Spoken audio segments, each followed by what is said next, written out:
Bueno, qué alegría. Veo muchas caras conocidas, gente que quiero mucho y otros que quizás no conozco. Así que me presento para los que no me conocen. Soy Patricia Mullen, suelo dar charlas acá en la biblioteca con alguna frecuencia. Me gusta mucho esto de poder difundir y hacer llegar a muchas personas herramientas que considero de un infinito valor para nuestros procesos, para nuestra vida, para nuestros cambios. Así que me gusta mucho, mucho dar estas charlas acá y en otras partes también. Ahí veo una fanática de Pehuajó que se vino en la ruta para escucharme hoy, así que bueno. Quiero empezar esta charla con un pequeño fragmentito muy cortito de un cuentito sufí. ¿Vieron que hay cuentos sufíes que son los cuentos orientales que tienen mucha sabiduría? Bueno, a lo mejor muchos de ustedes lo conocen. Este cuento dice así. Dice un antiguo cuento sufí que cuando un niño está en el seno de su madre, tiene todo el conocimiento del mundo. Sabe cuántas estrellas hay en el firmamento, cuántas gotas hay en el mar y cuántos granos de arena en el desierto.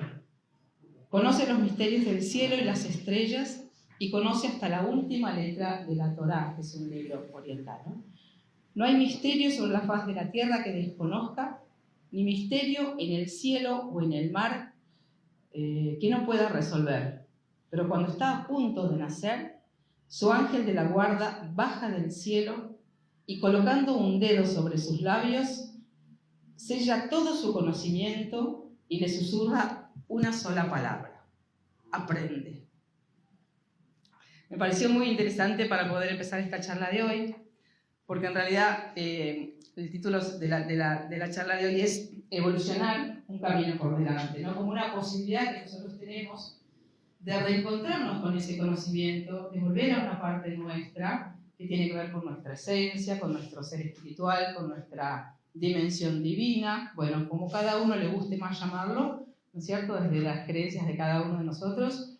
Ese camino es el que intento propiciar con esta información que vamos a compartir hoy, que no es ni más ni menos que como si fuera un análisis sobre nuestra propia vida, ¿no? Porque ustedes piensen que nosotros tenemos, creo que todos los que estamos acá coincidimos en que somos algo más que este cuerpo, ¿no es cierto? Que hay un alma que es justamente la que se va cuando morimos, algo pasa en nosotros, que queda el cuerpo y algo pasó. El nombre que cada uno le ponga, como digo, de acuerdo a las creencias que cada uno tenga, hay algo que nos trasciende. Y sabemos que tenemos acceso a una dimensión espiritual, que en realidad siempre estamos conectados a eso, pero no lo sabemos.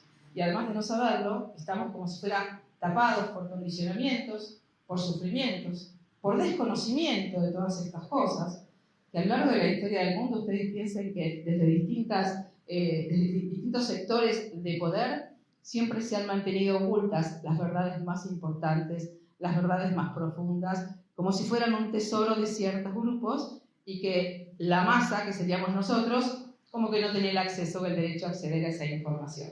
Y por supuesto que sí, ¿no es cierto? Todos como seres humanos y espirituales que somos, tenemos el derecho a esta información, ¿no? Y tenemos el derecho a poder soltar los condicionamientos que traemos y los sufrimientos de nuestra propia vida para poder estar en un estado mayor de conciencia. ¿Qué buscamos en realidad cuando hacemos cualquier tipo de trabajo terapéutico? Bueno, soltar obstáculos, soltar sufrimientos, dejar de enfermarnos, resolver un patrón de funcionamiento que no nos está sirviendo más, ¿no? Las cuestiones que nos suceden a todos en la vida de cada uno, que tienen que ver, por supuesto, con la historia que nosotros arrastramos de eso, no voy a decir, no lo digo peyorativamente, ¿no? Con la historia que nos ha condicionado, ¿no? Entonces, hay como si fuera una identificación con lo que nosotros creemos que somos, la forma en que nos hemos manejado hasta el presente, un cierto personaje que nosotros desempeñamos en la vida, ¿no? Cuando yo a veces en las consultas les pregunto a las personas, bueno, decime cómo sos. Entonces, dice, soy así, soy ansiosa, soy nerviosa, soy tal cosa. Hay un apego, una identificación con un cierto rol, una cierta actitud. Entonces, en psicología social hablamos de lo que sería una prescripción de rol. Parece una palabra muy difícil, un concepto difícil, pero ¿qué es? Que un rol tiene ciertas características, ¿no? Si yo soy una persona tímida, ¿cómo voy a actuar en la vida? Por los rincones, nunca voy a hablar, me voy a quedar callada, voy a creer que no valgo, que mi opinión va a ser tomada no como si fuera una cosa sin importancia. Es como si la prescripción de rol es que un rol exige determinados comportamientos y determinadas actitudes, ¿no? Bueno, el gerente de una empresa, por ejemplo, puede ser una persona insegura, que no sabe dar órdenes, que tiene miedo de cómo lo miran, y no. Ese rol exige ciertas actitudes. Entonces, nuestro personaje, construido de una manera absolutamente automatizada y sin ningún tipo de elección consciente por parte de nosotros, hace que nosotros actuemos de cierta forma, ¿no es cierto?, en nuestra vida. ¿Somos de verdad eso? Claro que no. Es una parte que nos constituye, que nos ha servido para encontrar como si fuera un lugar de identificación frente a la mirada de los otros. Sí, cada uno de ustedes podrá buscar, que siempre lo digo, porque esto nos resuena mucho, ¿no? El lugar en el que cada uno ha quedado en su historia familiar. La loca, la oveja negra, la desvalorizada, la inútil, la violenta, no sé. Tantos carteles que nos han ido como colgando las historias y que nosotros los llevamos simbólicamente con una soguita acá y los vamos emitiendo energéticamente también. Entonces, vamos a ver cómo también todas las experiencias que yo me encuentro, personas, vínculos, situaciones, enfermedades, es decir, nuestra vida en general, está en absoluta resonancia con la información que yo traigo desde ese personaje de funcionamiento. ¿Entienden por qué es tan importante poder mirar en algún momento y cuál era mi persona, cuál es mi personaje? Y muchas veces vamos a darnos cuenta que en el presente, tengamos 20, 30, 40, 60, el personaje lo seguimos como representando en nuestra vida.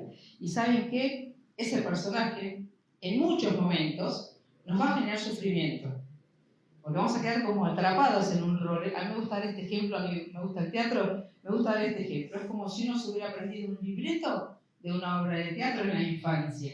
Una voz te tocó el personaje de la desvalorizada. Perfecto. Salgo a la vida con el personaje puesto y voy actuando siempre desde ese lugar. Entonces, pero yo salí al mundo, ya no estoy en la obra de teatro de mi historia familiar. Pero los otros entornos en los que yo me manejo, es como si la obra de teatro hubiera terminado y yo siguiera con el libreto viejo. Pero no, pero la obra terminó, y sí, pero yo soy esto. Entonces como que se fosiliza el personaje, queda fijado en nosotros el personaje, y entonces lo vamos representando en todas partes, en todo lugar. Con lo cual, ¿qué pasa? Perdemos la posibilidad de adaptación. Entonces reaccionamos muchísimas veces desde personajes viejos, desde actitudes viejas ante situaciones nuevas. ¿Se dan cuenta? Se nos activan mecanismos automáticos que ya están como un botoncito que se prende, ¿sí? Y no podemos tener esta capacidad de adaptación. Situación nueva, ¿cómo elijo pararme frente a esto? Esto es lo que empieza a suceder perdón, cuando uno empieza a hacer un trabajo consciente. ¿Qué sería hacer un trabajo consciente? A ver, fíjense, ¿qué sería despertar? Miren que ahora está esta cuestión del despertar espiritual, que a veces uno cree que porque está haciendo un cierto curso, o se pone cierta ropa, o se compra un Buda y lo pone arriba del estante de su casa, uno se convierte en una persona espiritual. Y con esto no estoy menospreciando a las personas que les gusta como hacer una escena, porque esto nos ayuda también a compenetrarnos y a conectarnos. Pero esto no nos garantiza que nosotros estemos haciendo un trabajo espiritual, ¿no es cierto? Las cosas exteriores no nos garantizan. ¿Pueden favorecerlo? Sí, claro que sí. O escuchar una linda música, ponerse a meditar, por supuesto que sí. Pero no nos garantiza que nosotros nos estamos convirtiendo en personas espirituales.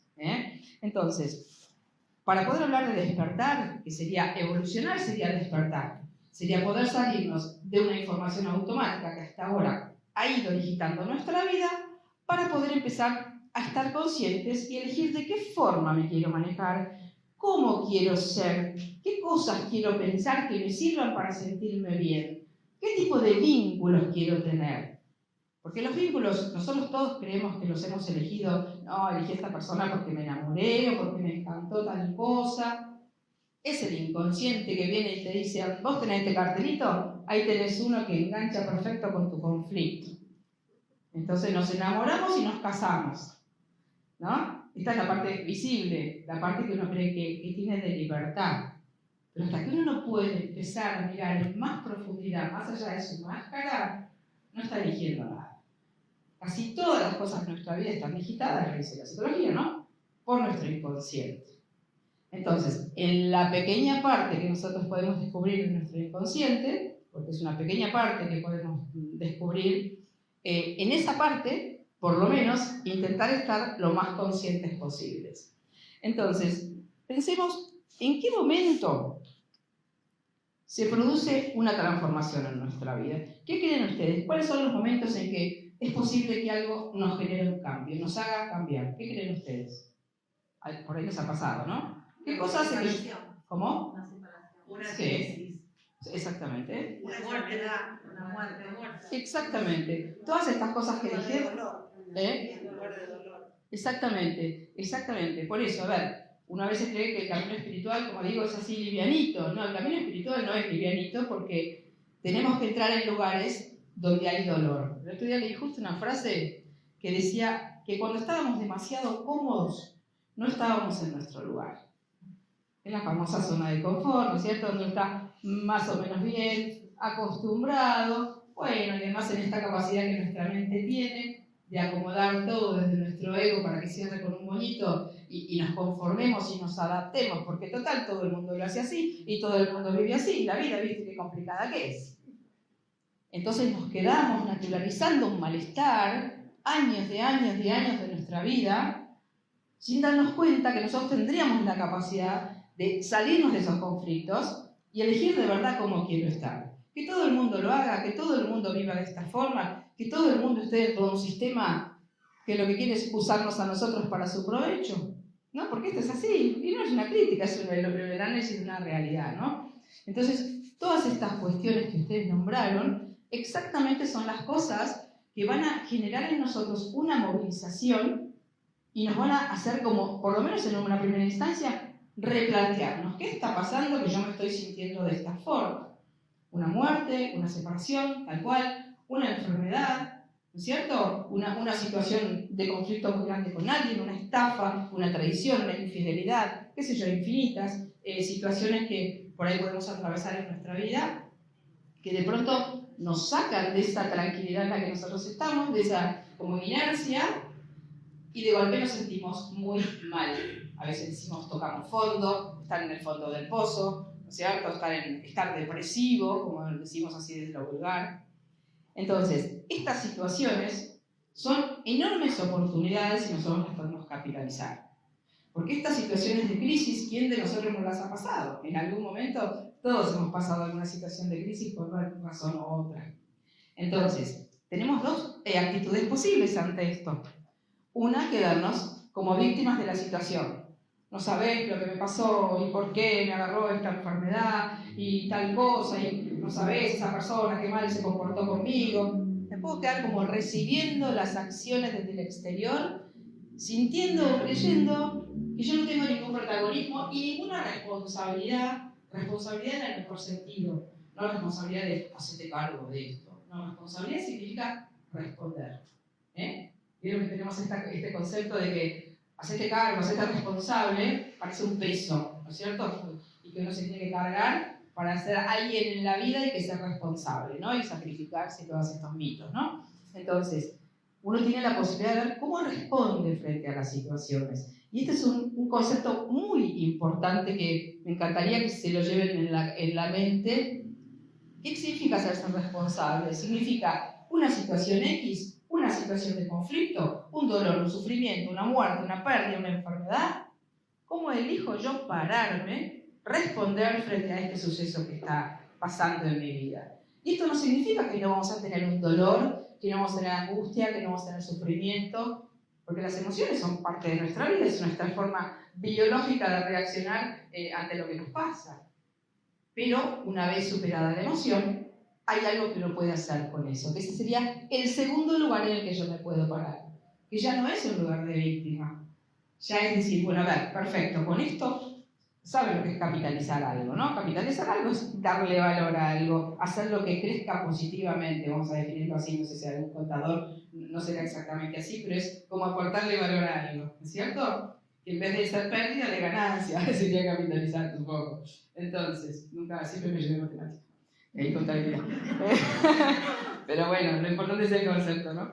Entonces, capitalizar sería que ante un sufrimiento, una situación, una traición, una enfermedad, lo que sea, yo pueda saber que hay algo que yo puedo hacer con eso. ¿Cómo me paro frente a la situación? Y además, ahora vamos a hablar de otro inmenso tema, que es la concepción cuántica de la realidad, que yo en la charla pasada propuse como una nueva forma de pararnos frente a la vida. Para los que no estuvieron la vez pasada, que muchos seguramente no estuvieron, una concepción cuántica de la realidad, creo que se habla mucho hoy del paradigma cuántico, de la física cuántica, del yo cuántico, y casi que nadie entiende muy bien de qué se trata si uno no ha investigado un poco del tema, ¿no?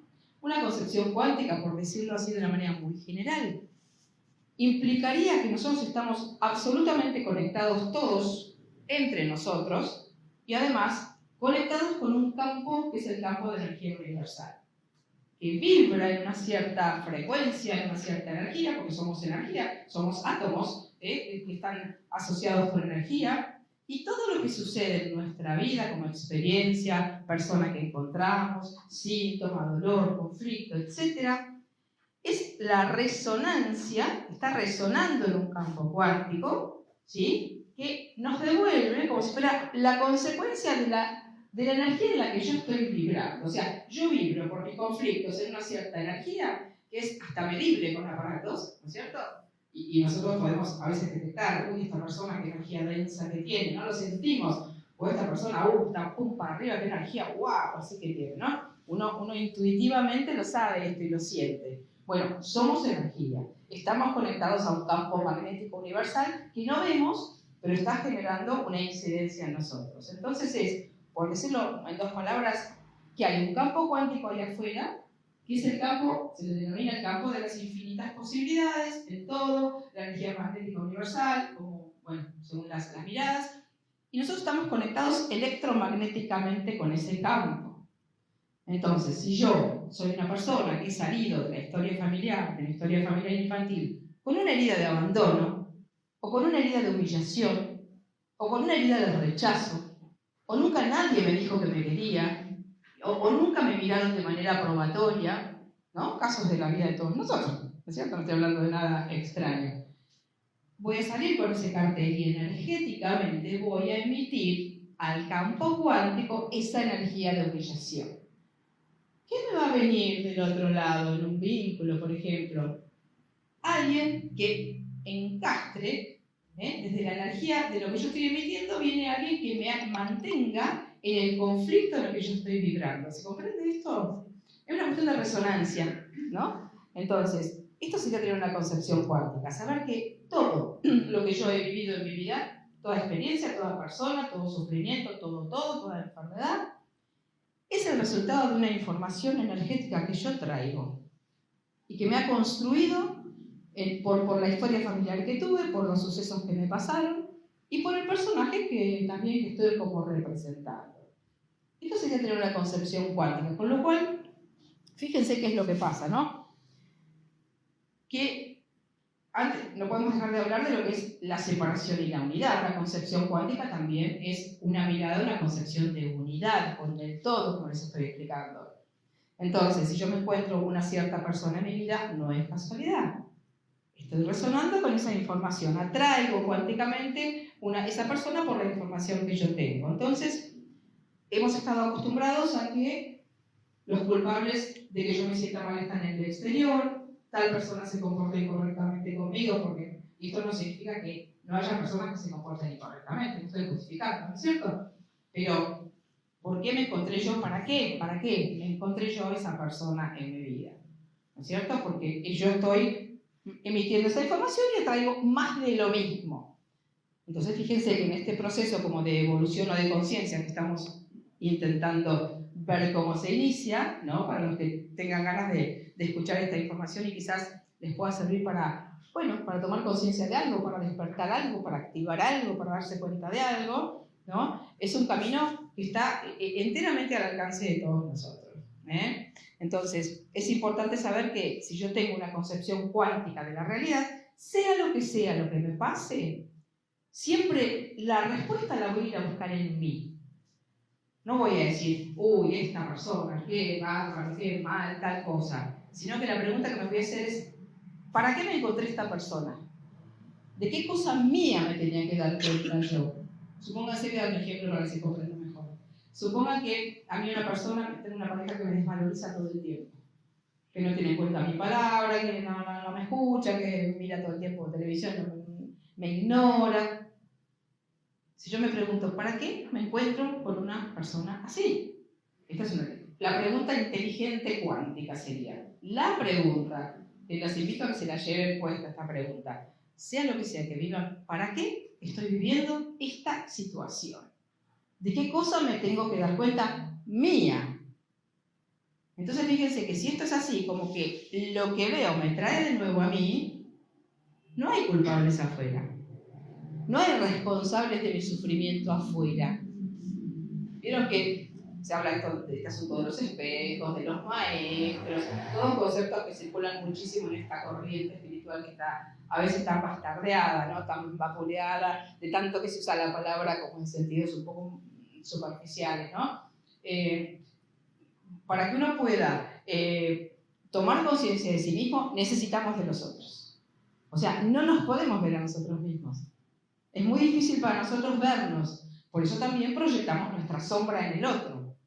Es también un concepto que lo tenemos que ver así muy someramente. ¿Qué es la sombra que todos tenemos? ¿Vieron que se habla en psicología de la sombra? Bueno, ¿qué es la sombra? Son rasgos o aspectos internos que nosotros tenemos que consideramos injuiciables, consideramos vergonzosos, consideramos que negativos. Entonces, no aceptamos que nosotros los tenemos. Entonces, ¿cuál es el mecanismo que utiliza nuestra mente para que lo podamos ver? Uy, yo te voy a criticar a vos, y vos no sabes lo que sos, y vos... Cada vez que yo critico, enjuicio, me resisto a algo, me enoja algo, o me saca algo, estoy proyectando mi sombra afuera. Se trata de mi sombra, entonces, interesante para que ustedes lo miren. ¿Qué cosas me enojan? O hablando vulgarmente, ¿vieron cuando decimos, me revienta la injusticia, por ejemplo? O me revienta, tal y cual, hablando como hablamos los argentinos, ¿no? ¿Por qué? ¿Qué cosa mía he puesto ahí? Entonces, es interesante saber que todas estas cosas son una proyección de nuestra sombra en los otros. Y que el otro, ya me gusta decir esto, que es como si fuera un actor involuntario de nuestra película, ¿no? Una persona que nos hace daño, por ejemplo, o que se comporta incorrectamente con nosotros. ¿Para qué me encuentro esta persona que me hace, diría el ego, esto? ¿Qué tengo que ver de mí? Tengo que volver a mí. ¿Para qué me la encontré? Para que vea qué cosa de mí.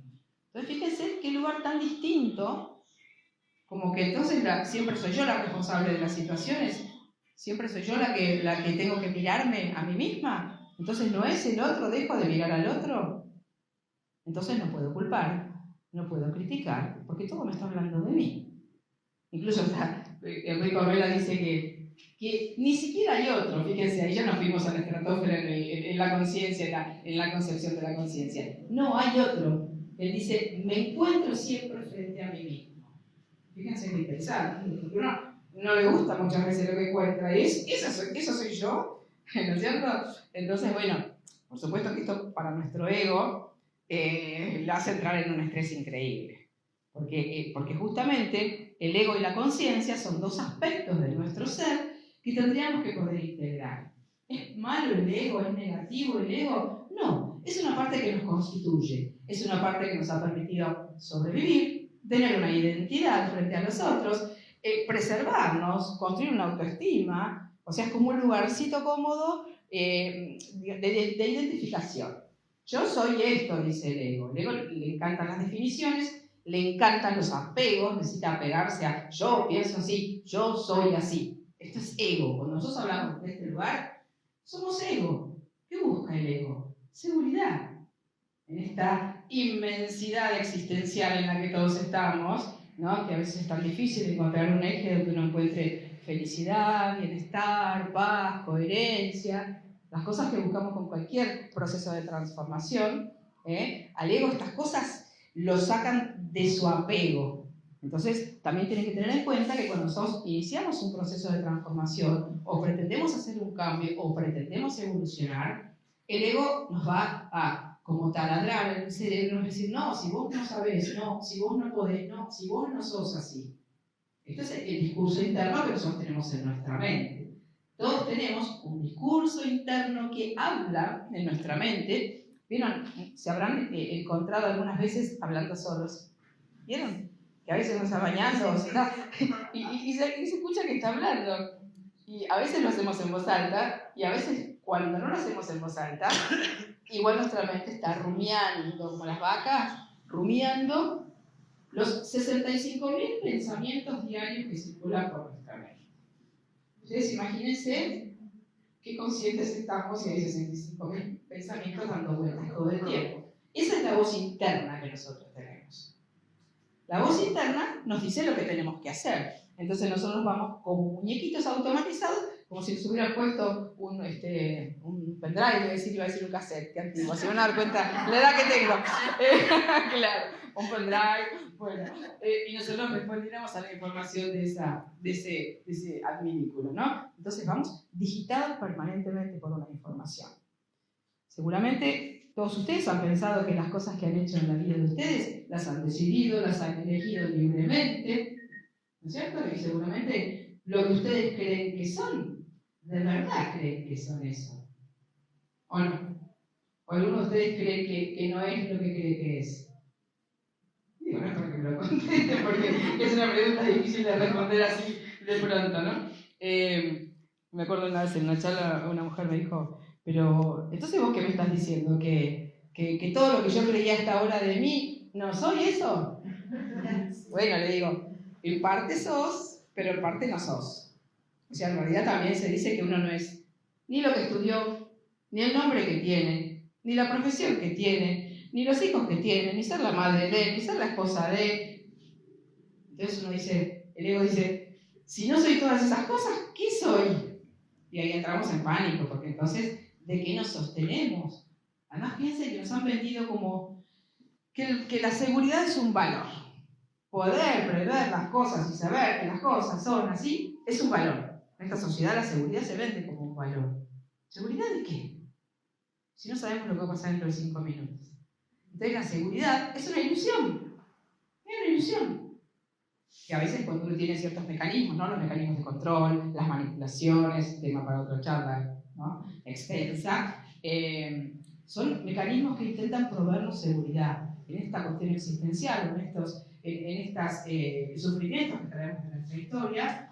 Un mecanismo nos provee una cierta seguridad. Yo soy así, yo me manejo así, dice el ego, y no me corro de este lugar.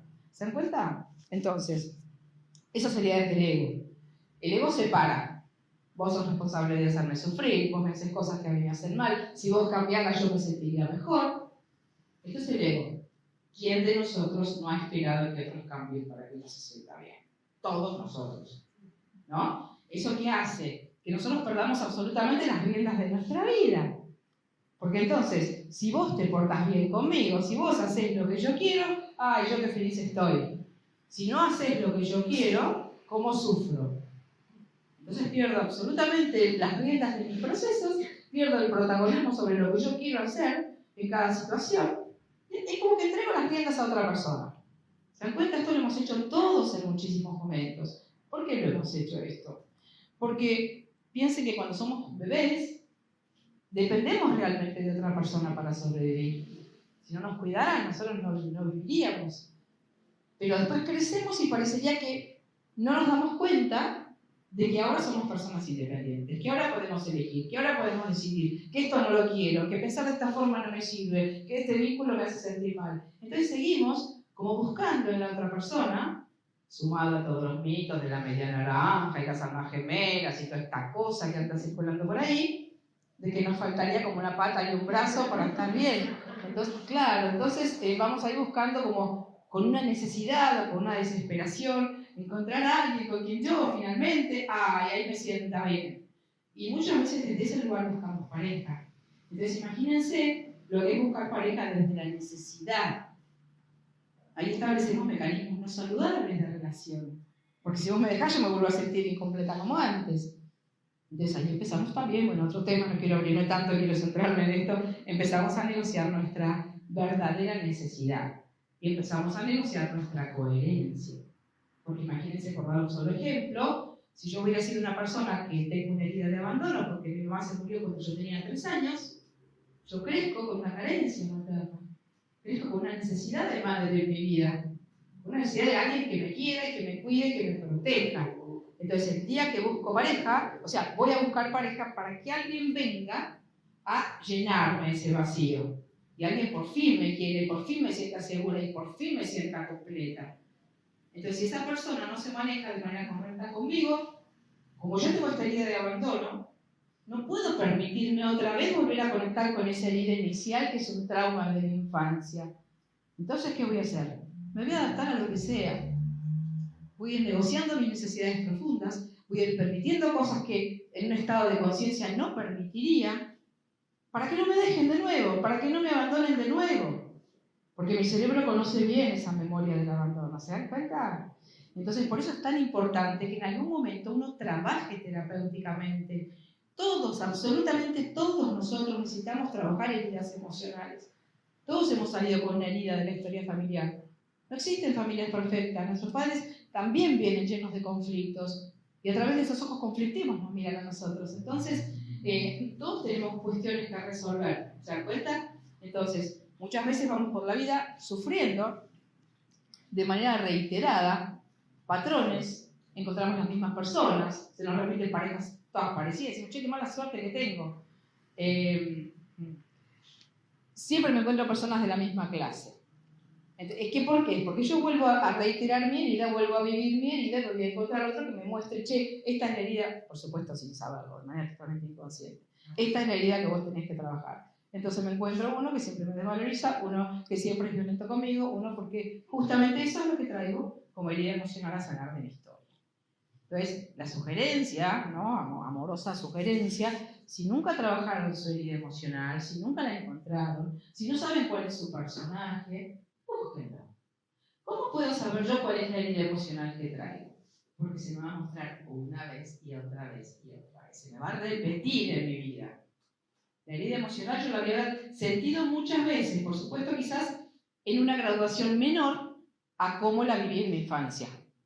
Pero me va a pasar, por ejemplo, en ese ejemplo del abandono, y que en todos lados me voy a sentir fuera. En la oficina me voy a sentir que los demás hacen grupito y a mí me dejan afuera, que mis amigos no me prestan atención, que mi pareja no me tiene en cuenta. O sea, se me va a mostrar, ¿no? Ya lo decía Carl Jung, ¿no? Todas aquellas cosas irresueltas se van a mostrar una y otra vez en mi vida hasta que yo pueda tomar conciencia de eso. ¿Se dan cuenta? Entonces tenemos estas dos posibilidades de manejarnos desde nuestro ego, automatizado, repitiendo y representando una información que nunca elegimos, o empezar a poner en duda, empezar a activar como si fuera, yo siempre digo esto de un ojo consciente, un ojo que mira, ¿no? Bueno, a ver, ¿cuál fue mi historia? ¿Cómo me estructuré? ¿Quién creo que soy? ¿Qué tipo de vínculos tengo? ¿Qué sufrimientos tengo en mi vida? ¿Qué es lo que me faltó en mi historia familiar? ¿Cómo me miraron los otros? El otro día en una de las columnas que tengo justamente con una radio acá de 9 de julio, hablamos sobre la importancia de la mirada de los otros como estructurante de nuestra persona. La mirada de los otros nos estructura, nos construye a nosotros.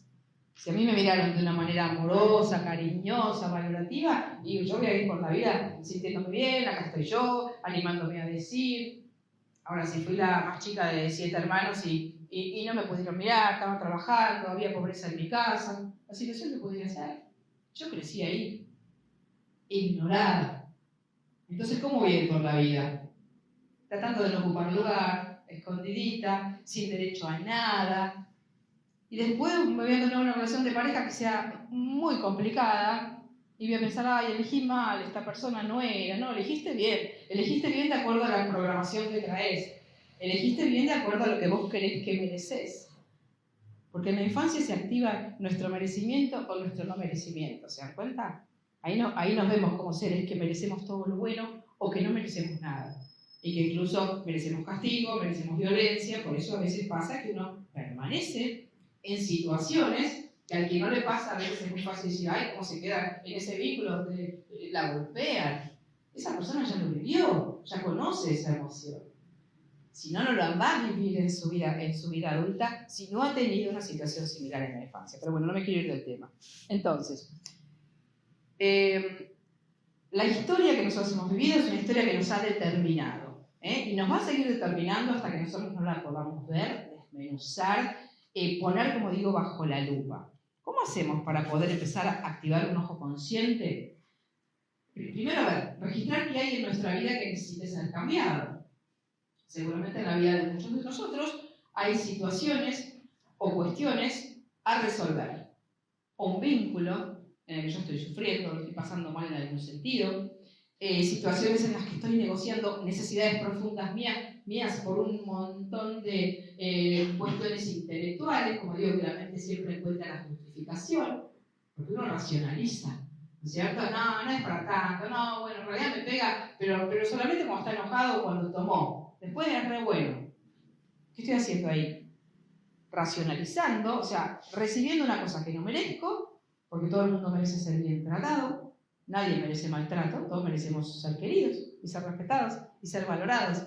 Y sin embargo, muchas veces permanecemos en lugares donde esas cosas no están respetadas, primero por la historia, por supuesto, y después porque nuestra mente encuentra la forma de mantenernos en lugares de sufrimiento sin reacción.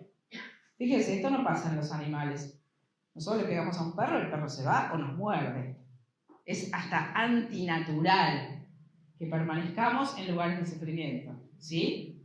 Y sin embargo, ¿cuántas veces hemos estado en lugares de sufrimiento? A lo mejor muchas, ¿no es cierto? Entonces, ¿qué pasa ahí? Que no estaríamos respetando nuestra verdadera necesidad. Este es un tema que lo hilvanamos instantáneamente con lo que sería nuestra coherencia. ¿Qué sería la coherencia? Que yo lo que necesito lo pueda hacer, lo pueda decir, lo pueda respetar. Cuando una persona es coherente, que ustedes en algún momento todos hemos sido coherentes en algo. ¿Qué pasa cuando uno es coherente? Se siente bárbaro, ¿no? Por alguna situación que uno dice, bueno, a ver, esto me enojó, fui, le dije tal cosa, le puse los puntos sobre las sillas, le puse un límite, bien, me siento bárbara con lo que hice. ¿Por qué? Porque escuché mi necesidad profunda. Fui y lo hice, estaba alineado mi sentir, mi pensar y mi acción, todo alineado y fui y ejecuté. ¿Les ha pasado? Alguna vez hemos estado coherentes todos, ¿no? Alguna vez. Alguna. Por ahí las menos. Pero uno se siente muy bien en esos lugares, energéticamente. No queda, como decimos, rollo. No queda estrés con la situación. El estrés lo tiene el otro que yo le puse el límite, puede ser. Pero de esa parte yo no me tengo que hacer cargo. Entonces digo, cuando uno es coherente, se siente bien y no hay estrés. Y cuando uno es coherente, tampoco hay enfermedad. Que desde lo que sería la descodificación biológica, no vamos a hablar de eso, pero lateralmente y tangencialmente no puedo dejar de nombrarla porque es como mi especialidad. Toda enfermedad es el resultado de la negociación de alguna necesidad básica importante para mí. O sea, toda persona que tiene una enfermedad, sea la que sea la enfermedad, está negociando algo importante, no está pudiendo ser ella, no está pudiendo respetar sus necesidades. Se está quedando en una situación donde, por una razón intelectual o por muchas razones, o por miedos, o por condicionamientos o obstáculos, no está haciendo respetar lo que necesita. Una persona coherente no se enferma, y no porque lo diga yo, porque la biología no actúa si no estamos en estrés. ¿Se dan cuenta? Entonces, cuando nosotros trabajamos en descodificación biológica, que hoy hay tantas personas con enfermedades, ¿no es cierto? Cáncer, hipertensión, esclerosis lateral amiotrófica, ataques de pánico, ¿no es cierto? Hay tantas enfermedades de estos tiempos, que el hipotiroidismo, el hipertiroidismo, el Hashimoto, ¿no? Tantas cosas que hay hoy. ¿Por qué las personas tenemos enfermedades? Porque no estamos pudiendo gestionar nuestras emociones. Porque ¿quién nos enseñó? ¿A ustedes alguien les enseñó cómo se gestionan las emociones? Y seguramente acá hay personas que son universitarias.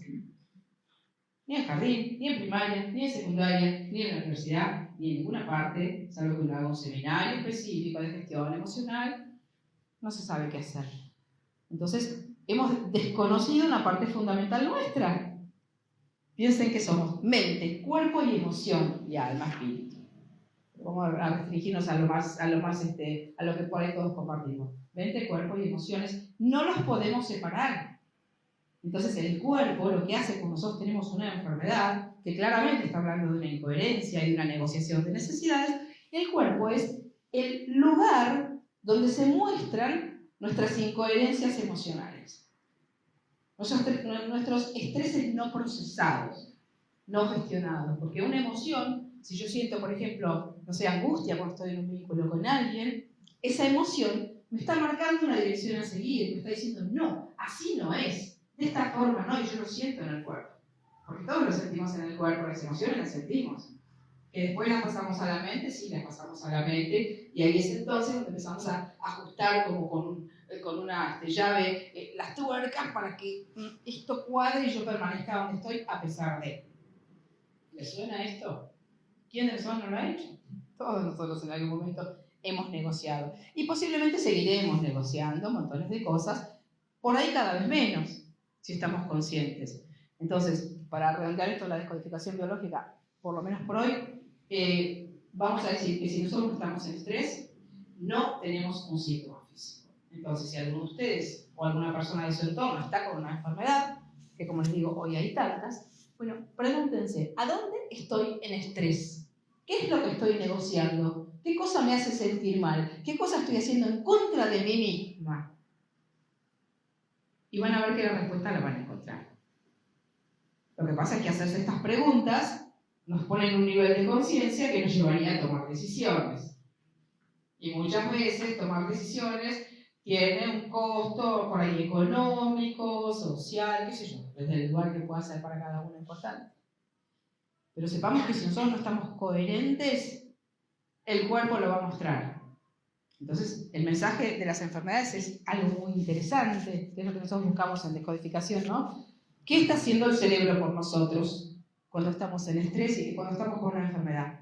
El cerebro siempre está tratando de cubrir una necesidad para nosotros. Esto, por supuesto, que es una mirada que la medicina convencional y por ahí no comparte, ¿no? A una enfermedad es un enemigo que hay que tratar, hay que erradicar, hay que sacar, hay que operar, hay que quemar. La descodificación busca antes cómo llegó la persona a enfermarse, cómo llegó el estrés de esa persona en la negociación de sus necesidades básicas a generar el estrés necesario para que esto se muestre en el cuerpo como un conflicto. Entonces, a veces se dice, hay que luchar contra la enfermedad. No. Guerreras, ¿no? ¿Vieron este término de guerrera que anda circulando tanto por ahí? No es un término que nos sume. Porque si yo soy guerrera, voy a luchar contra algo sin entender para qué vino a mi vida esto. Acá hay que amigarse con el síntoma, preguntando, ¿y para qué viniste? ¿Qué me estás mostrando? ¿De qué estrés mío emocional y de qué negociación de enfermedades me estás hablando? ¿Qué cambio tengo que hacer yo en mi vida? ¿Se dan cuenta? Pero bueno, no me quiero ir a la descodificación. Entonces, ¿qué aspectos tenemos que mirar nosotros si queremos hacer un trabajo de transformación? Seguramente todos nosotros hoy acá tenemos algún aspecto de nuestra vida en el que haya algún conflicto, algo que nos preocupe, algo que nos haga sentir mal, alguna manera nuestra de funcionar que quisiéramos cambiar y que no sabemos cómo, ¿no? Supongo que todos tenemos cosas para modificar, ¿no? Casi no existe las personas iluminadas, si es que existe está en un delirio por ahí, místico, ¿no? Porque es difícil que lleguemos a la evolución, y más que lo digamos, ¿no? Si lo decimos menos todavía. Entonces, ¿qué es lo que uno se tiene que preguntar? Bueno, ¿cómo estoy? Este ojo observador que yo les decía, activar un ojo observador es activar la mirada de la conciencia, ¿no? Cuando yo puedo activar el ojo de la conciencia es como que yo me salgo de mí y me miro a mí misma, capacidad que tenemos solamente los seres humanos, salirnos de nosotros y mirarnos de afuera. Que vieron que esto de poder ver, cuando miramos afuera nosotros vemos. Vieron que cuando miramos algo que es de otra persona, o viene una amiga, un hermano, alguien y nos dice, che, ¿sabes qué me pasó esto? O tal cosa, tengo tal sufrimiento. Nosotros escuchamos ese relato y le aconsejamos sabiamente cuál es, porque tenemos esa sabiduría interna. No, mirá, esto no lo vas a permitir. No, vos de ahí te tenés que ir. No, ese vínculo no.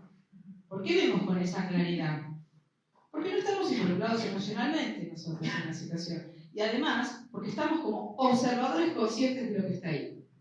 Entonces, así como podemos ver lo de los otros, también podemos ver lo nuestro. Si hacemos esto y nos empezamos a mirar. Entonces, un proceso de transformación, de evolución y de conciencia se empieza a hacer así. Dejo de mirar el entorno, dejo de culpar a los otros, dejo de buscar responsables de lo que me pasa afuera y vuelvo como el ojo de la cámara simbólicamente hacia mi persona. ¿Para qué estoy viviendo esto? ¿Qué es lo que el otro me está mostrando de mí? ¿A dónde estoy negociando necesidades importantes? ¿Qué es lo que quisiera hacer y no lo hago? Y si no lo hago, ¿por qué no lo hago? ¿Qué miedos tengo? Porque ya no tengo miedo por miedos. Miedo a que pase esto, miedo a que pase el otro, miedo a que me deje, miedo a que se enoje, miedo a que me abandone. Y lo disfrazamos también en esta habilidad de nuestra mente de que yo soy una persona pacífica. A mí los conflictos no me gustan. Yo, cuando alguien grita, ¿vieron? Estas son argucias de nuestra mente. Que no se anima, que tiene miedo, que no sabe cómo plantarse frente a las situaciones. Entonces, yo soy una persona pacífica, qué lindo lugar, qué lindo ser pacífico. Pero si te están pasando por arriba y te están invadiendo y no te están respetando, no está bueno que seas una persona pacífica. O sea, no te estaría siendo funcional. Y además estas cuestiones de, que también se juegan, de que a veces nos ponemos en lugares, que esto es muy frecuente en las mujeres, que estamos incondicionalmente para nosotros. Siempre podemos todo, siempre yo para los demás, siempre estoy. Estaríamos ahí en una polaridad. ¿Qué es una polaridad? Un extremo. Es muy raro que una persona que está incondicionalmente para nosotros esté también para sí misma. Entonces después, cuando los demás son unos desagradecidos, después de todo lo que yo hice por vos, y mirá cómo me respondés, uno sufre. ¿Por qué? Porque se fue a un extremo. No tendría que haber estado incondicionalmente para nosotros. Entonces piensen que una parte está muy bueno que uno esté para nosotros, pero ¿hasta dónde? Una parte tiene que estar en mí también. Este sería el punto medio, el camino del medio, el que hablan los orientales, ¿no? El camino del medio, el equilibrio, el lugar justo. Qué difícil, ¿no? Encontrar. Pero bueno, si uno ha chequeado en algunos momentos, ha podido estar en estos lugares de coherencia y se ha sentido bien, bueno, ante una situación de estrés, ¿cómo hago para volver a mi coherencia? ¿Qué sería lo que yo tendría que hacer para sentirme bien? Esto es algo que yo insisto en las consultas de descodificación cuando la persona viene con un síntoma, ¿no?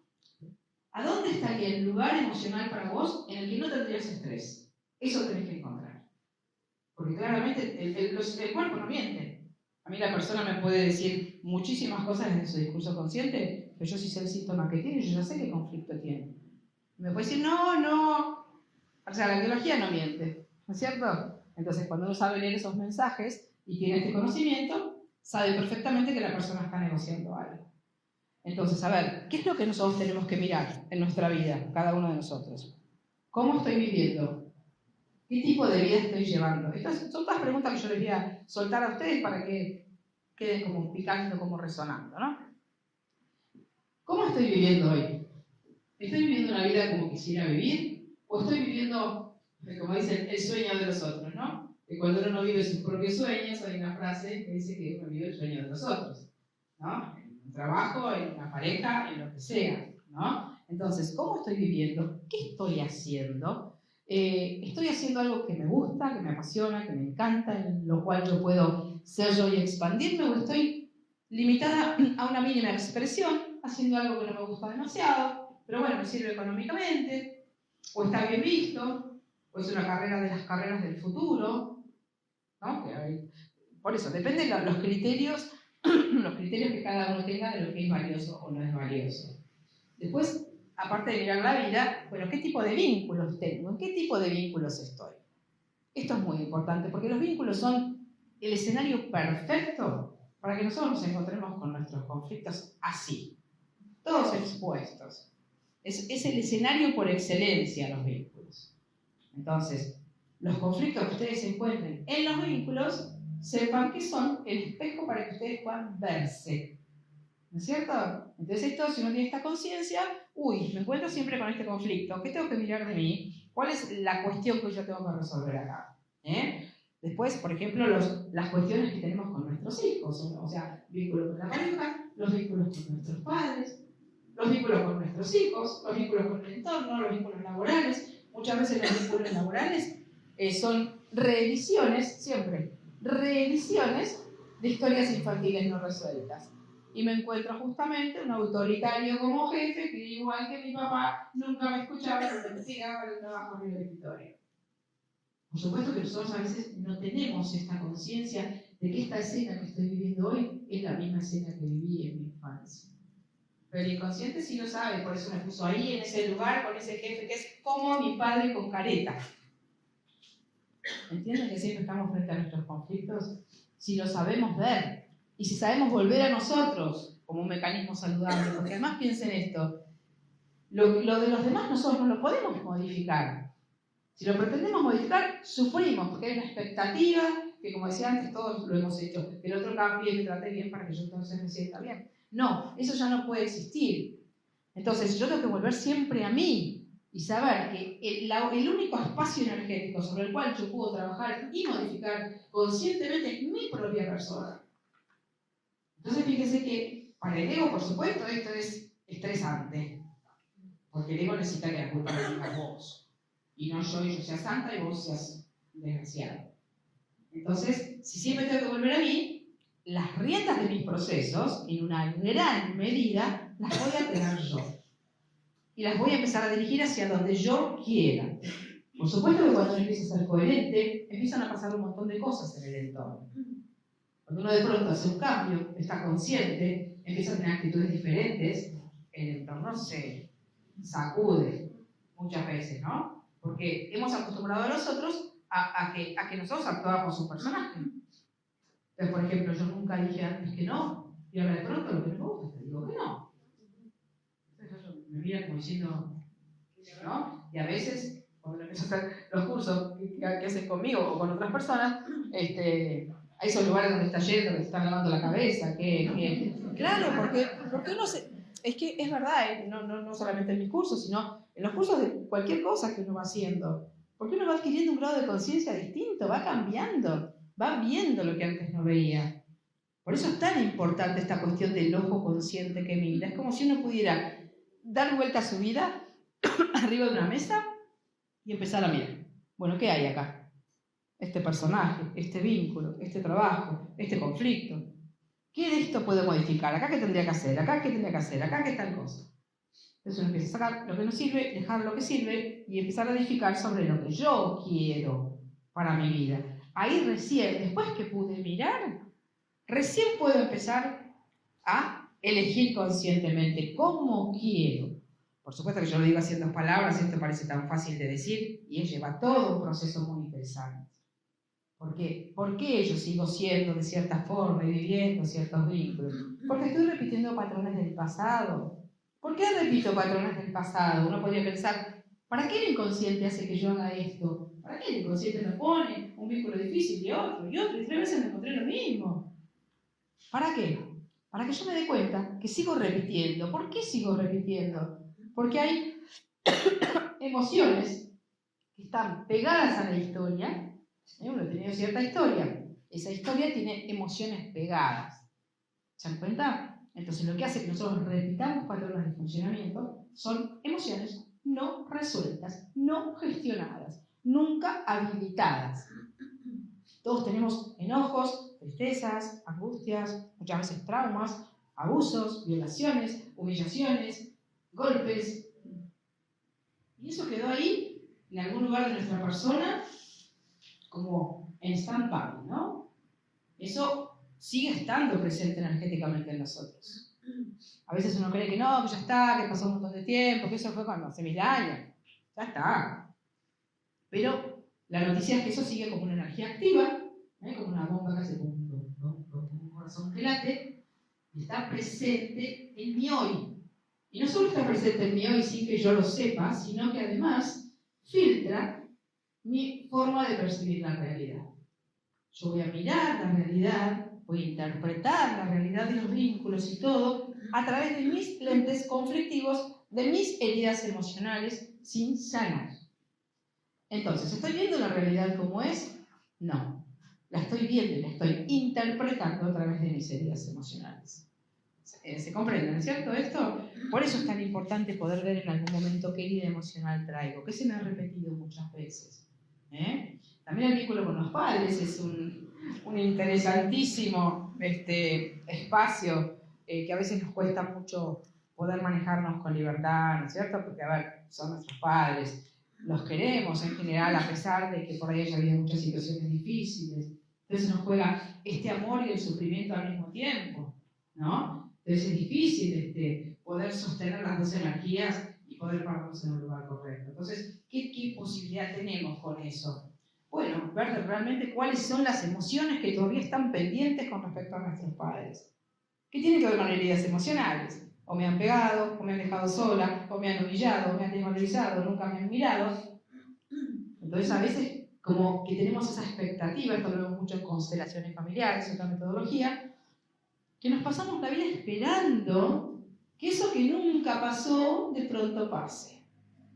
Y que un día yo llegue a la casa de mi madre que nunca me miró, y un día, por arte de magia, no sé por qué, me diga, hija, cómo te amo, cómo te valoro, qué importante fuiste para mí. Esto es una ilusión de nuestra mente, es un deseo pendiente, como un hambre que nos queda en la vida. ¿Se dan cuenta? Entonces, es interesante saber que nosotros también, por supuesto, funcionaron en base a sus conflictos. Y que si yo sigo esperando que el otro algún día me deje como yo, como hija, seguiré siendo siempre hija energéticamente. Estoy mirando a mi madre allá, que algún día me dé eso que no me dio cuando era una nena chiquitita, que hoy me lo dé. ¿Sería probable que eso pase? No. Como me dijo a mí una terapeuta hace un montón de años, que siempre lo digo, me dijo, Patri, sentate abajo del olmo y espérate que caigan las peras. Eso hacemos todos. Nos sentamos abajo del olmo y esperamos que caigan las peras. ¿Se dan cuenta? Entonces, es importante saber que, sea cual sea la historia de sufrimiento que cada uno de nosotros haya podido tener, hay historias muy difíciles, ¿no es cierto? A veces en algunas personas, tenemos esta capacidad de resiliencia, de sobreponernos, de resolver. ¿Cómo resolveríamos una herida emocional? Trabajando sobre las emociones que yo tengo pendientes. Porque lo que hace que nosotros estemos como apegados al pasado o repitiendo patrones son siempre emociones. La energía emocional, porque piensen que a veces uno ha hecho, vieron, no sé, un montón de años de terapia. Porque a veces pasa, ¿no? Y uno tiene súper comprendida la situación, súper clarificada, sabe exactamente cuál es el conflicto, sabe exactamente todo, y sin embargo no termina de salirse de la situación. ¿Por qué? Porque quizás no ha contactado realmente con la emoción que le está haciendo repetir el mismo conflicto. A mí me pasa en la consulta, que por ahí hay personas que han hecho muchos años de terapia y creen que han perdonado. Vieron que a veces tenemos este discurso, no, yo ya la perdoné a mi mamá, a mi papá, porque yo entiendo que ella hizo lo que pudo. Tuvo una historia muy difícil, eran 8 hermanos, la madre no estaba nunca, entonces yo la entiendo a mi mamá. Hizo lo que pudo, lo mejor que pudo. ¿Es cierto lo que estoy diciendo? Sí. ¿Me sirve para sanar mi herida emocional? No. A mí me sigue doliendo. ¿Se dan cuenta? Porque además quedamos como si fueran fijados en una cierta edad emocional. La edad en la que tuvimos el dolor más grande. Y a veces somos personas adultas funcionando como niños. Tenemos una edad emocional de 6 años. Esto es interesante, muy interesante buscar en la consulta. ¿Qué edad emocional tiene la persona que tengo enfrente? Esto podemos para terapeuta, ¿no? Pero es muy interesante porque tenemos una edad emocional. Casi todos hemos quedado fijados en una edad emocional. ¿Y saben qué? Esa edad emocional ha hecho que nosotros adoptemos mecanismos compensatorios para poder, como no estar en contacto todo el tiempo con esa herida emocional. Por ejemplo, los mecanismos de manipulación. ¿Para qué manipulamos a alguien? Para obtener amor, ¿no? Lacan decía que toda demanda era una demanda de amor. A veces lo que pasa es que son demandas muy heavy, vamos a decirlo, ¿no? De esta forma, son controlamos, manipulamos, desvalorizamos. Bueno, hay una serie de comportamientos que a veces adoptamos para no contactar con el sufrimiento, como mecanismos de compensación. Si yo fui una persona que me sentí herida, abandonada, desvalorizada, por ahí me voy a convertir en una persona autoritaria, acá estoy yo, una coraza voy a ser. Pero atrás de esa coraza estoy escondida yo, con una fragilidad y un dolor, y con un miedo a que alguien me vuelva a lastimar como me lastimó antes. ¿Se dan cuenta? Entonces, hay una frase muy interesante que tiene que ver con lo que estábamos diciendo de la sombra, de la proyección de la sombra en los otros, que dice que que todo juicio, fíjense qué frase interesante, todo juicio es una confesión. No sé si la entienden, pero todo juicio es una confesión. ¿Qué querría decir esto? Que si yo te digo, vos sos esto, y a mí, otra cosa, si yo sé que el otro me está mostrando una parte de mí, lo que yo estoy diciendo de vos me trae a mí. O sea que lo que yo digo de vos está mostrando una parte mía a trabajar. ¿Entendés? Entonces todo juicio es una confesión. Cuando uno sabe esto, empieza a dejar de decir. Cuando tiene esta conciencia. Y hay otra frase, que es un poco más larga, que siempre me gusta decirla, compartirla, que dice, escuchen qué maravilloso esto. Algunos de los que han hecho los seminarios conmigo ya me lo han escuchado decir, no viene mal.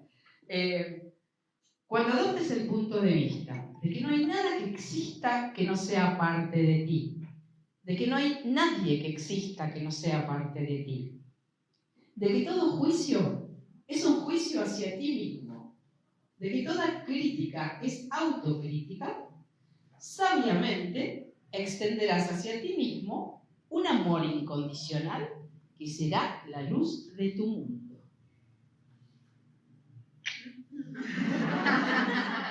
No se lo esperaban. Entonces, fíjense, la recibieron, ¿no es cierto? Estoy hablando siempre de mí. No hay otra, como dice Corbera, estoy siempre frente a mí mismo. Entonces esto es enorme en nuestra vida, darnos cuenta de esto. ¿Se dan cuenta del alcance que tiene que yo pueda ver esto? Porque ahora, cuando ustedes vuelvan a sus casas, no van a mirar de la misma forma que les hace algo desagradable. ¿Qué me está mostrando esta persona de mí? ¿Cuál es el límite que yo tengo que poner? Porque a veces también esto, se confunde esta cuestión, vieron que se habla mucho de los espejos, ¿no? Entonces, a veces uno está con una persona muy violenta y uno cree que no, pero que es mi espejo, quiere decir que yo soy violento igual que él. No, no quiere decir esto. A veces se habla de espejos directos, cuando yo proyecto en otro lo que es mío, ¿sí? Y a veces se habla de espejos inversos. Y es cuando el otro me muestra que yo estoy en una polaridad. Por ejemplo, si yo me encuentro una persona hiperegoísta enfrente de mí, hiperegoísta, que no piensa más que en sí mismo, que se come rápido la comida para que otros no la agarren, es una cosa excesiva, uno dice, ¡qué horror!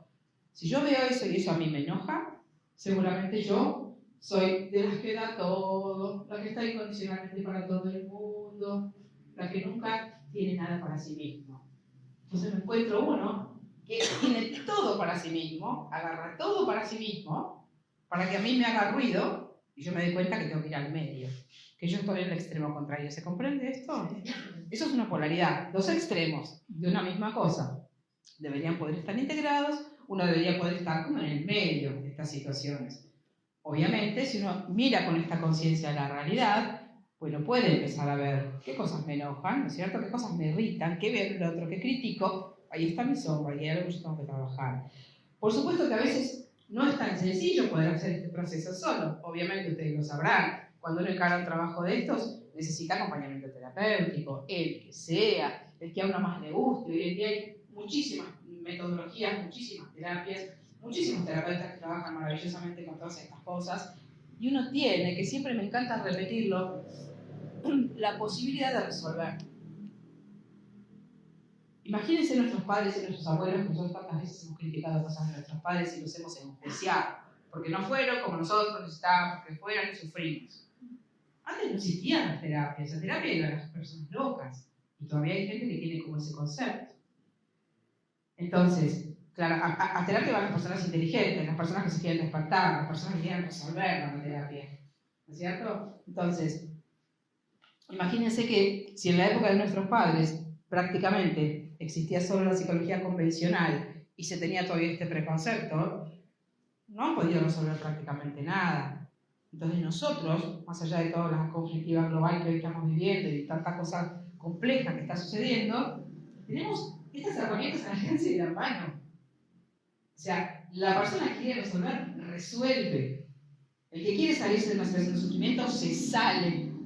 Por supuesto que hay que estar dispuesto a hacer el cambio, a dejar la identificación de lo anterior, a soltar ese apego a lo conocido, la famosa zona de confort, ¿no es cierto? Que yo no sé por qué le pusieron zona de confort, porque no tiene nada de confort estar ahí, ¿no? Significa estancamiento, ¿no? Adaptación a un sistema, a una modalidad, las cosas son así, todo el mundo es así, lo que sé yo. Una cosa que es, ¿no es cierto? Entonces también tenemos que saber que la realidad que está allá afuera, la estamos generando todos con la forma en que estamos pensando, ahora que hablamos de lo que es ahí afuera. Todos pensamos de cierta forma como sociedad. Nosotros estamos creando, este es otro tema para una charla, me voy a un montón de cosas. Claro, que nuestros pensamientos, nuestra energía y nuestras emociones crean la realidad que nosotros vivimos. Entonces, muchas veces también entre estas cosas que nosotros podríamos mirar con este ojo observador, son nuestras creencias. ¿No? Desde la programación neurolingüística se trabaja esto. ¿Cuál es el sistema de creencias que la persona tiene en su vida que genera que se comporte de esta forma, que haga estas cosas, que tenga estos resultados? ¿Se dan cuenta? Porque lo que nosotros pensamos determina lo que nosotros sentimos, determina lo que nosotros somos, entre comillas, y cómo nosotros nos vinculamos con el entorno. Y aunque a ustedes les parezca mentira, todos nosotros tenemos muchísimas creencias de las llamadas creencias limitantes.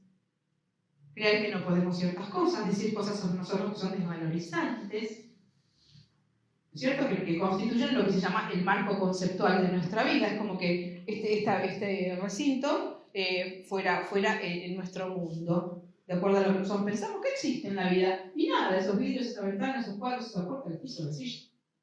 ¿Qué más hay? No hay nada más. Esto hacemos en nuestra vida. Este marco conceptual limita nuestra percepción de la realidad. Entonces, cuando uno quiere hacer un cambio, claramente, esto no me estaría sirviendo más porque yo en esto no me siento bien, no me siento coherente, no me puedo expandir. Ustedes piensen que nosotros tenemos una capacidad infinita de expansión y de crecimiento. Todo esto que ha pasado en los últimos tiempos, el miedo instaurado, y no voy a entrar en este tema, pero lo digo solamente como ejemplo, ¿qué hace? Ha hecho que todos nosotros hagamos esto energéticamente. Todos retraídos, todos escondidos, todos atemorizados, todos ¿no es cierto? Entonces, tenemos la capacidad absolutamente contraria de hacernos protagonistas de lo que sí queremos, de elegir cómo queremos pensar, cuáles son los pensamientos en mi vida que a mí me posibilitan ir hacia adelante. Si yo me digo, yo soy una persona que nunca me animo a tomar decisiones, nada, viste, yo soy así. Eso es un pensamiento limitante, que a mí me hace quedar sin tomar decisiones. ¿Es verdad que no puedo tomar decisiones? No. Yo le digo, no la tomaste hasta ahora las decisiones, pero si querés vas a tu casa ahora y tomas una decisión. O las personas que dicen, no, yo nunca puedo decir que no. No, no puedo. Sí podés. No, no puedo. Sí podés. Andá y decirle no. Fíjense, con la seguridad que defendemos nuestra limitación. ¿Cuántas veces hemos dicho nosotros que no podemos decir que no? Todos nos ha pasado. ¿Podemos decirlo? Claro que lo podemos decir. No lo decimos por un montón de razones que nuestra mente dice que entonces si digo que no, el otro se puede enojar, me puede abandonar. Otro enorme tema que tiene que ver con nuestra coherencia, nuestra incoherencia, que es hacernos cargo de la consecuencia que nuestra coherencia va a tener en las otras personas. A mí me gusta dar como este ejemplo de una cancha de fútbol. ¿Vieron la cancha de fútbol? Una línea divisoria al medio. Bueno, la mitad de la cancha es de un equipo, la mitad de la cancha es del equipo contrario, ¿no? Entonces, en la vida, ¿qué hacemos en general? Si yo necesito hacer algo en coherencia con mi verdadera necesidad, y no lo hago porque pienso, uy, ¿qué va a pasar? ¿Qué le va a pasar al otro con lo que yo diga? Estoy pateando el penal y me voy corriendo al otro lado y lo atajo también. Bueno, y acá es ridículo, ¿no? Haces eso y le corresponde al otro, atajar el penal, no del equipo contrario. Este ejemplo es bien gráfico. Pateo el penal y lo voy a atajar. Esto hacemos nosotros en nuestra vida muchas veces. Tenemos un impulso a hacer algo, pero vamos a pensar o interpretar o suponer qué va a pasar con mi coherencia. Entonces ahí ya no soy coherente, porque si me abandona, si no me quiere, si me deja, si se enoja, si bla, bla, bla, todo. Los sí que nos podemos llegar a decir. Entonces, ¿dónde está nuestra coherencia? Volviendo a esta capacidad que tenemos de ser coherentes y de no tener estrés y de vivir sanos emocional y físicamente. ¿Dónde está nuestra coherencia? En el 50% de la cancha que es nuestro, de nuestro equipo. Yo me tengo que parar el 50%, en la línea divisoria que yo no tengo que pasar, y en ese 50% tengo que decir, ¿qué necesidad tengo yo? ¿Qué es lo que yo haría que a mí no me genere estrés? Entonces voy y hago eso. Estoy en coherencia, alineado. Mi sentir, mi pensar y mi actuar. Listo, solté la consecuencia. ¿Se dan cuenta? Esto no nos es fácil en la vida cotidiana. Sobre todo cuando las personas son nuestros padres, nuestros hijos, nuestras parejas. Entonces, ¿hay otra forma de ser coherente? Y no, porque si no, no vive negociando. Y todos tenemos necesidades básicas, profundas como seres humanos, que son la pertenencia, la comunicación, la identidad, la comunicación con los otros, el contacto, pertenecer, sentirnos valorados, sentirnos reconocidos, defender nuestro territorio. Tenemos necesidades biológicas nosotros, como tienen los animales, algunas un poco más superiores les llamamos. Serían superiores si nos sirvieran para estar mejor, pero a veces no las ejercemos. Entonces digo, cuando hay una necesidad que no se cubre, una necesidad biológica que no se cubre, entramos en estrés. Y cuando entramos en estrés, y ese estrés supera nuestro umbral de tolerancia, empiezan a aparecer los síntomas. Entonces, si uno tiene un síntoma, preguntarse a dónde estoy haciendo el estrés, qué estoy haciendo en incoherencia con lo que yo quisiera. Entonces, también me gusta decir, porque hoy, como les digo, hay tantas enfermedades, que la parte más importante en un proceso de curación depende del paciente. Y los médicos que están acá, las médicas me van a entender desde qué lugar lo digo. Esto no inhabilita en absoluto todos los tratamientos que la persona haga y toda la sabiduría y el conocimiento médico, sino que si la persona no comprende para qué se enfermó y qué sentido biológico tiene su síntoma, se puede hacer muchísimos tratamientos, pueden resultar en un momento, a veces se cura la persona con tratamientos, sí, pero a veces no. Y vieron que a veces pasa que le volvió, y otra vez le apareció, y ahora le apareció lo que tenía acá en el riñón, ahora le apareció en el pulmón, y después le hizo metástasis en el hígado, y entonces se murió. Entonces, si uno no comprende a dónde estoy haciendo yo el estrés, en el caso de las enfermedades, que bueno, a veces tenemos enfermedades que son emociones, sensaciones. Entonces, tenemos un gran protagonismo en nuestros procesos. El tema es que nos demos cuenta que lo tenemos y que entendamos qué nos está diciendo la situación con respecto a nuestra incoherencia. ¿Se dan cuenta? O sea que si uno mira, uno ve. Y si no ve, busca ayuda terapéutica. Bueno, mira, me está pasando esto, ¿qué hago con esto? ¿Dónde está el conflicto que yo no lo puedo ver? Porque a veces nos cuesta muchísimo encontrar dónde está mi conflicto. ¿Y saben cuándo cuesta muchísimo encontrar el conflicto también? Desde lo que serían las dinámicas familiares. Cuando el conflicto o el mecanismo en el que yo estuve atrapada, porque todos quedamos atrapados en una dinámica familiar X, cuando estuvo teñido de amor el conflicto. Me acuerdo de un caso que atendí, por citar cualquiera, ¿no? Una hija única, dos padres absolutamente dedicados a ella, todo lo hacemos por vos, sos la luz de nuestros ojos, el sentido de nuestra vida. Cuando la chica se quiso ir a estudiar, si vos te vas, nosotros nos morimos.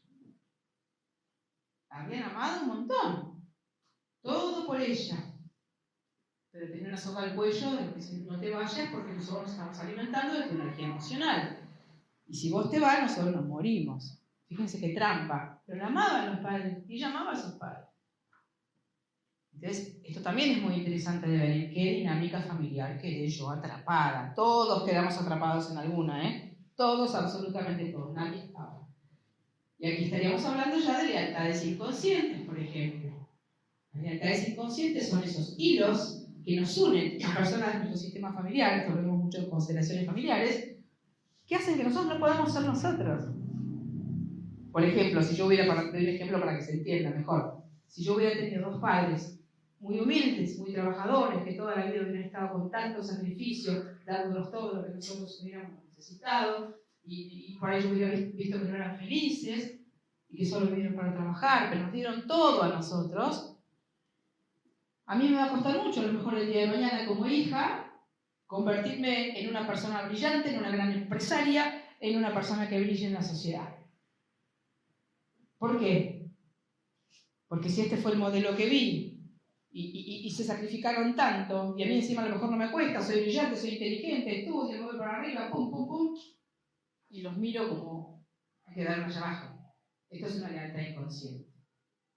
Me acuerdo que tenía un caso también en México, una mujer así, brillante, con una empresa pero multinacional, una chica de 40 y pico de años, y los padres así, con este caso que les cuento, hiper humildes, de abajo, habían empezado con todo, y ella estaba pero despegando de una manera vertiginosa, se le multiplicaba el negocio.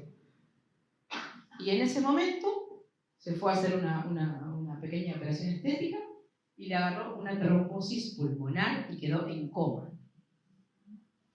Esto, desde la descodificación biológica, desde las dinámicas familiares, es una lealtad inconsciente.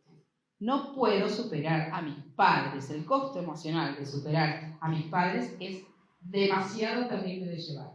Entonces el inconsciente da solución. ¿Qué solución? Frenar. Y encima, trombosis pulmonar, el pulmón significa la libertad.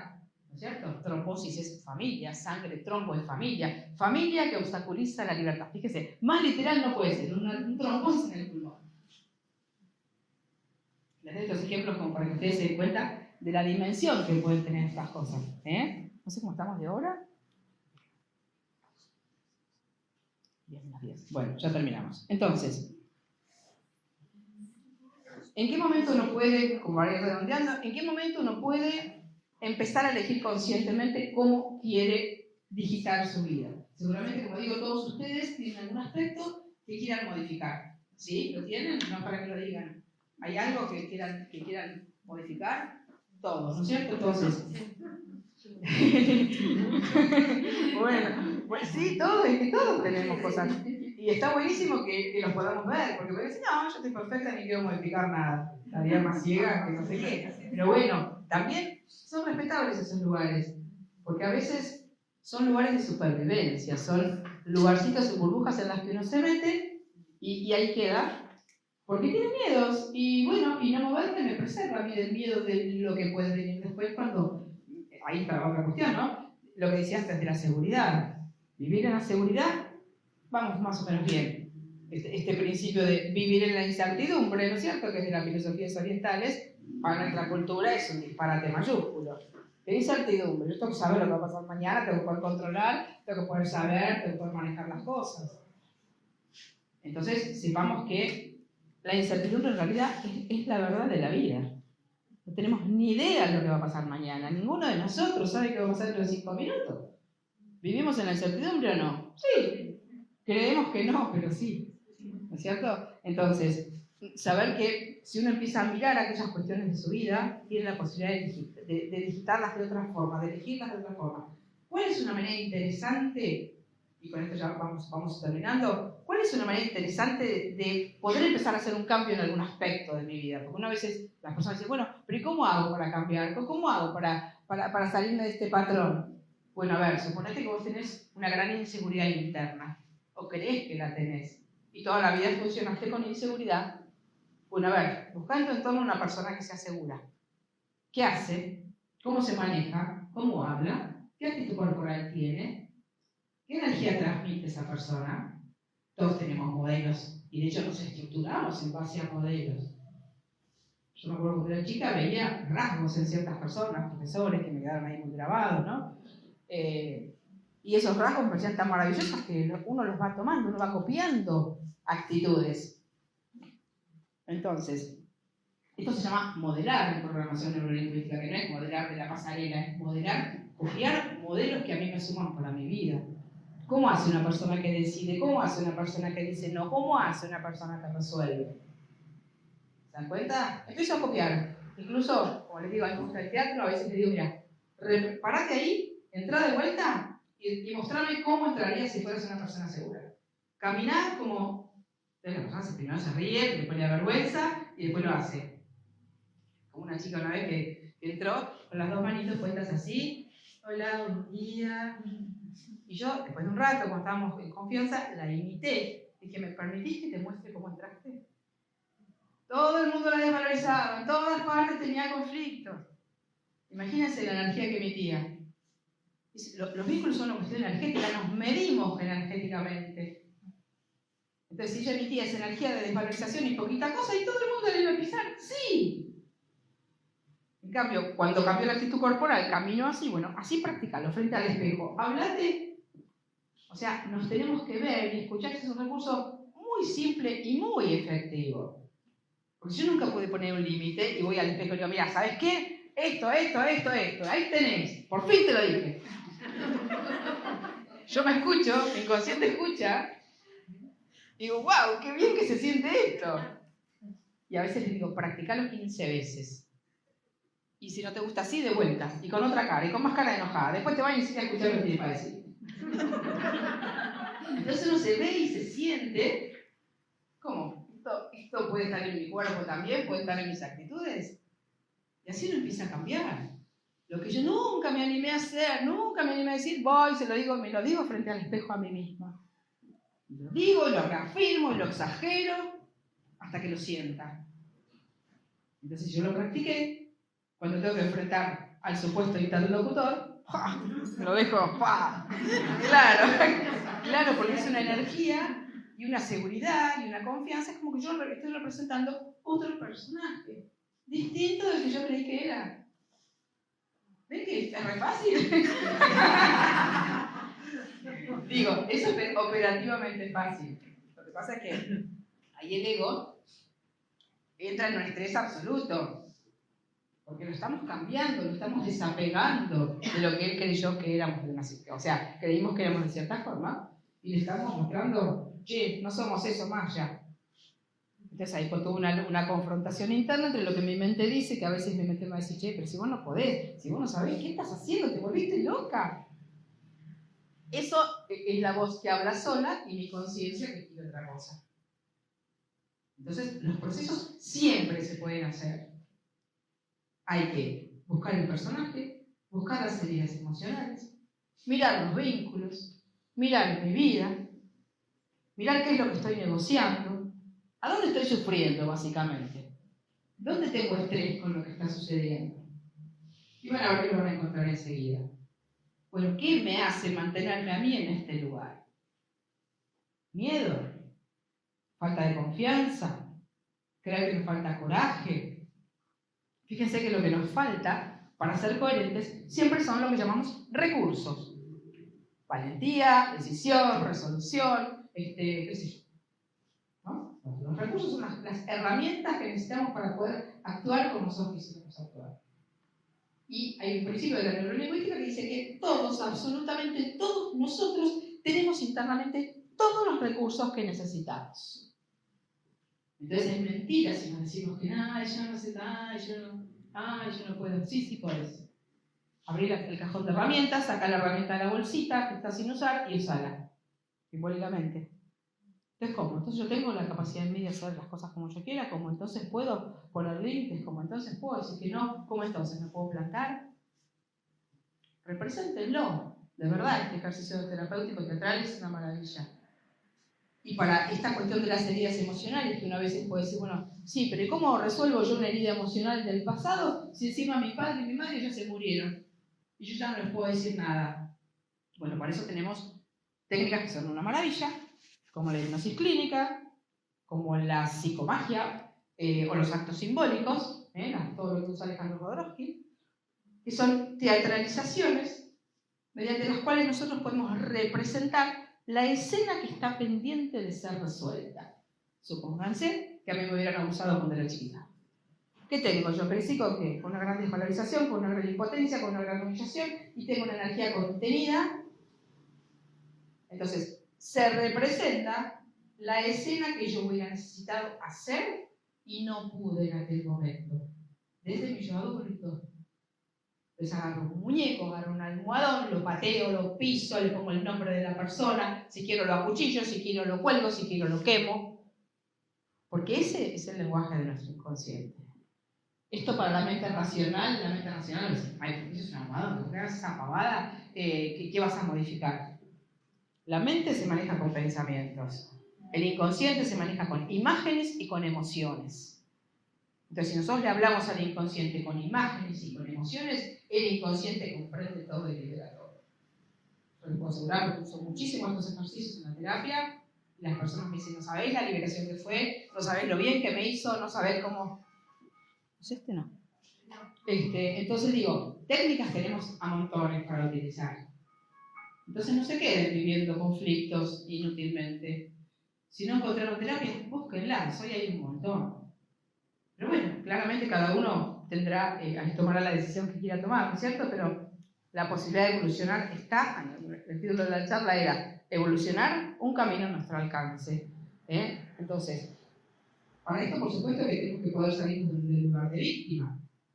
De muchas personas, a nadie le gusta que vean que se queda en lugar de víctima, pero ¿qué es una víctima? Una persona que se queda recibiendo acciones de otros, por definirlo muy fácilmente, ¿no? Entonces, puedo quedarme como víctima y sí, viste, qué sufrimiento, qué historia terrible que tuve, no sabes lo que me pasó. Mi historia si te contara, ¿no? Me pongo en ese lugar, lo cual me exime de responsabilidad de resolver, porque yo, pobre de mí, no sabes lo que me pasó. O puedo decir, bueno, ¿qué hago con esta historia que me pasó?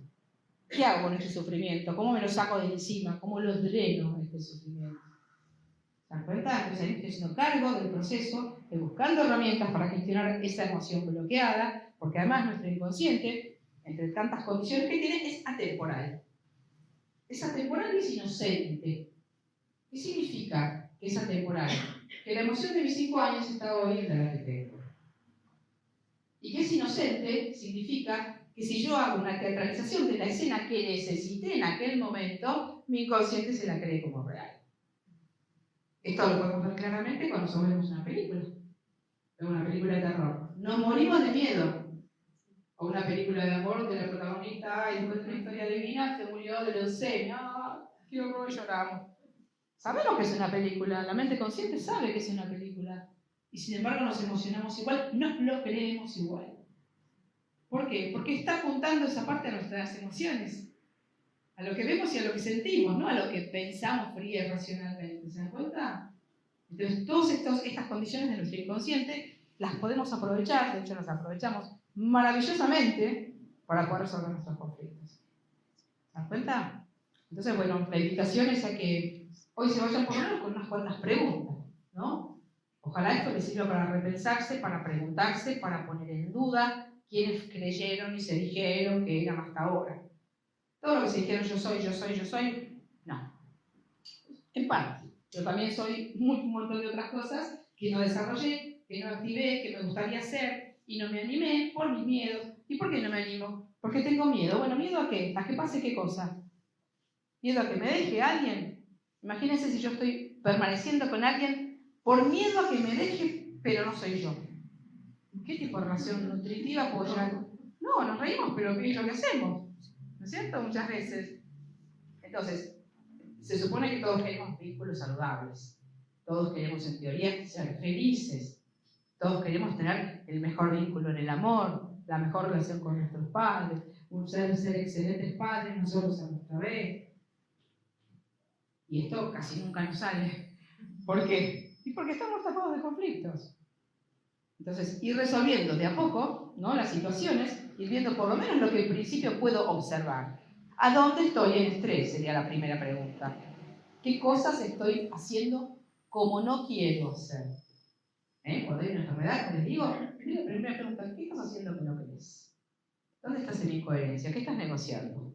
¿Qué necesidad tuya estás negociando? Y siempre está, obviamente.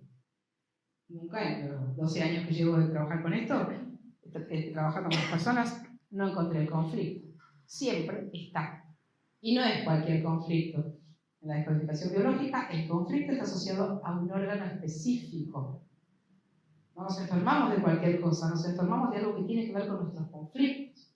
Si yo hubiera sido, por ejemplo, una persona a la que tuvieron sometida, puedo llegar a tener una patología de pulmón. ¿Por qué? Porque el pulmón es la libertad, el aire, la forma de respirar la vida, la expansión, por ejemplo, ¿cierto? Para dar un lineamiento general. O una persona que tiene un problema renal. ¿El riñón para qué sirve? Y para procesar los líquidos, para desintoxicar el organismo, para marcar el territorio, la orina, los perros.